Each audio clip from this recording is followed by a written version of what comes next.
Hello everyone, welcome to my channel. Hope you're all doing well. Well, I'm good too. Thank you.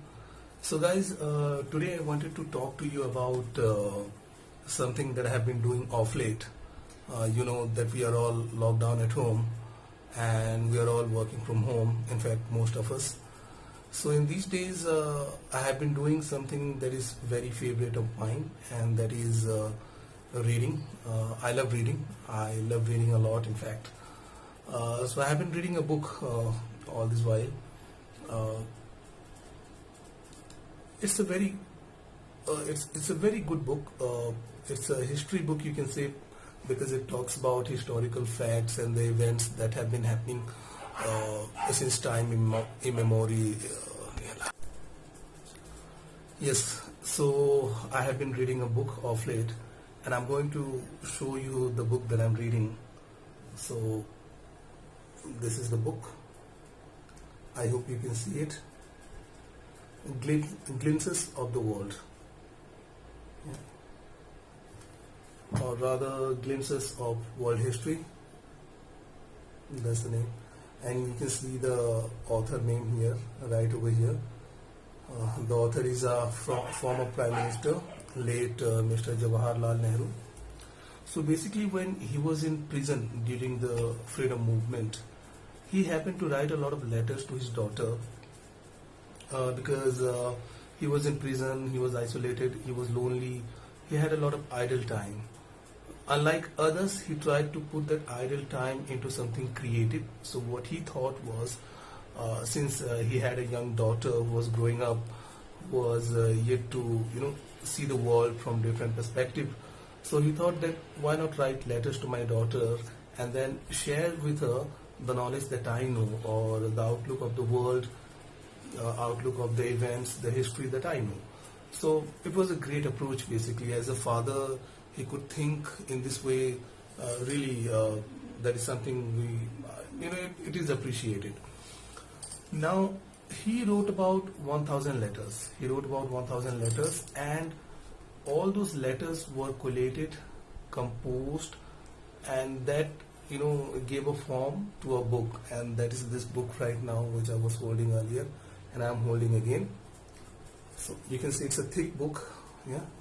So obviously 1,000 letters, and those letters would have been long, because if you look at the chapter, each chapter that runs about 3 to 4 pages.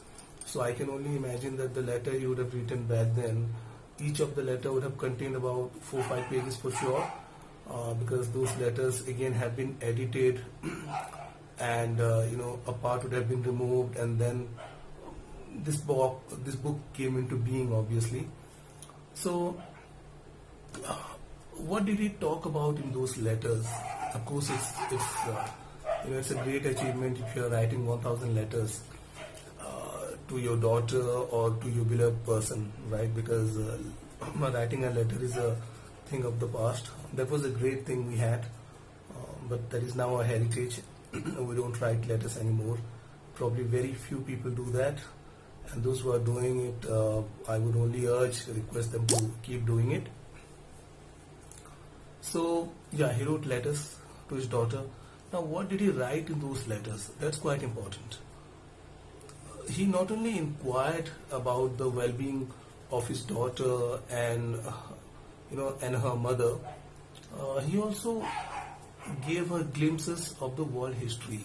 What the world is, what exactly is happening around the world right now, what did happen in the past, the present things that you see, the present that you see right now, how has it been shaped, what has been the impact of the historical events, how has it impacted our present, how is it shaping our present, and how is it going to shape our future, right? So he has talked, I can see he has talked about history in detail in this book. And if you want to learn what exactly world history is, then this is one of those books where you get to learn a lot. I'm sure there are many other books that you can refer to, obviously, but then this is another book, one among them, where you get to learn, you get to know a lot about world history. So in this, he has talked about a lot of countries. How did they come to being, and what was their situation or status earlier? Uh, in the olden days, life was very primitive, right? So how did they overcame those challenges, and how did they rise further? Each and every country he has talked about in this book. Basically, he has talked about America, he has talked about South Asia, he has talked about Middle East, he has talked about the Western countries, and every other countries, right? He has talked about the great events like World War, or French Revolution, or great personalities such as Napoleon, Alexander, Ashoka, Akbar the Great. So he has touched upon all the subjects, all the important subjects in history, so that one gets to know what the world is and how has it come to a point where it is right now. So see, if you want to understand the present, knowing the history is very important, because you don't get the context otherwise, right? So that's exactly what the book deals with.